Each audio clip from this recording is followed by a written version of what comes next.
சென்னை பெங்களூரு தேசிய நெடுஞ்சாலையில் திருப்பத்தூர் மாவட்டம் வாணியம்பாடி அருகே அமைந்துள்ளது அருள்மிகு ஸ்ரீ புத்துமாரியம்மன் திருக்கோவில். மிகவும் சக்தி வாய்ந்த மற்றும் வரலாற்று சிறப்புமிக்க கோவிலாகும். இந்த கோவில் அதன் இடமாற்றம் செய்ய முடியாத ஒரு அதிசயத்திற்காக பிரபலமானது. சுமார் 20 ஆண்டுகளுக்கு முன்பு 2003ஆம் ஆண்டில் சென்னை பெங்களூரு தேசிய நெடுஞ்சாலை விரிவாக்கம் பணியின் போது இந்த மாரியம்மன் கோவிலையும் அங்கிருந்த புற்றையும் அகற்ற அதிகாரிகள் முயன்றனர். பல முறை முயற்சி செய்தும் புற்றை இடிக்க வந்த இயந்திரங்கள் பழுதானதாகவும் பணியாளர்களுக்கு உடல்நலக் குறைவு ஏற்பட்டதாகவும் கூறப்படுகிறது. இந்த புற்றில் என்னதான் இருக்கிறது என்று ஆய்வு செய்ய வந்த சில வல்லுநர்கள் இந்த புற்றை வீடியோ மற்றும் புகைப்படம் எடுத்தனர். ஆனால் ஒரு காட்சி கூட அதில் பதிவாகவில்லை.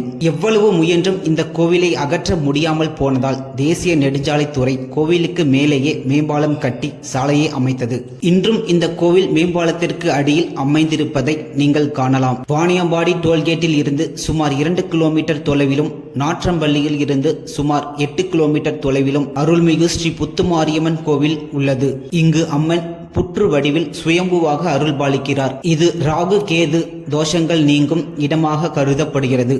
மேலும் இத்தலம் திருமண யோகம் கைகூடவும் கடன் சுமையில் இருந்து விடுபடவும் குழந்தை வரம் அருளும் மகா சக்தியாகவும் பக்தர்களால் போற்றப்படுகிறது. இங்கு சிலைகளை விட அந்த பிரம்மாண்ட புற்றுக்கே முக்கியத்துவம் அளிக்கப்படுகிறது. ராகு கேது தோஷம் உள்ளவர்கள் புற்றிற்கு பால் ஊற்றி வழிபட்டால் நாகதோஷம் நீங்கும் என்பது ஐதீகம். இந்த நெடுஞ்சாலையில் செல்லும் வாகன ஓட்டிகள் விபத்துகளில் இருந்து தங்களை காக்க அம்மனை வேண்டி செல்வதை ஒரு வழக்கமாகவே கொண்டுள்ளனர். இந்த திருக்கோவில் தினமும் அதிகாலை 5 மணி முதல் இரவு 8:30 மணி வரை திறந்திருக்கும். சென்னையில் இருந்து பெங்களூரு செல்லும் தேசிய நெடுஞ்சாலையில் வாணியம்பாடி டோல்கேட்டில் இருந்து 2 கிலோமீட்டர் தொலைவில் உள்ளது அருள்மிகு ஸ்ரீ புத்துமாரியம்மன் திருக்கோவில்.